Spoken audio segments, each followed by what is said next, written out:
that at least 5 people died and nearly 100 people have been hospitalized from extreme heat and suffocation at an Indian Air Force show in Chennai. The event was organized to commemorate the Indian Air Force's 92nd anniversary.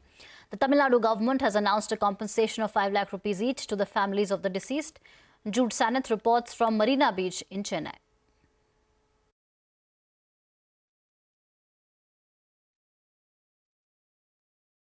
Uneasy calm at Chennai's iconic Marina Beach this a day after nearly 5 people died due to excess dehydration or heat stroke and 100 others were taken ill after nearly 15 lakh people gathered at the beach behind me to watch the Indian Air Force's first air show in the city since 2005.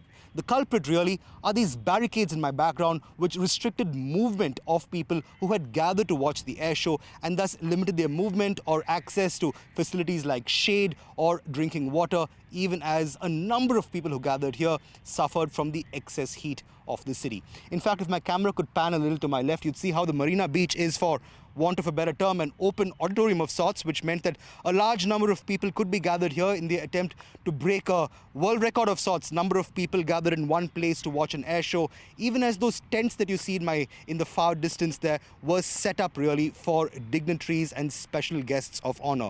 This meant that by and large the crowd was exposed to the elements, which in this case was searing heat. Temperatures ranged between 33 to 36 degrees Celsius, even as humidity levels were well over 70%, which meant that this beach was really a hot pot of sorts as far as people who gathered here were concerned. The fact there were no facilities like drinking water or shade for onlookers meant that a number of them were taken ill, even as 5 of them have tragically succumbed to the heat itself.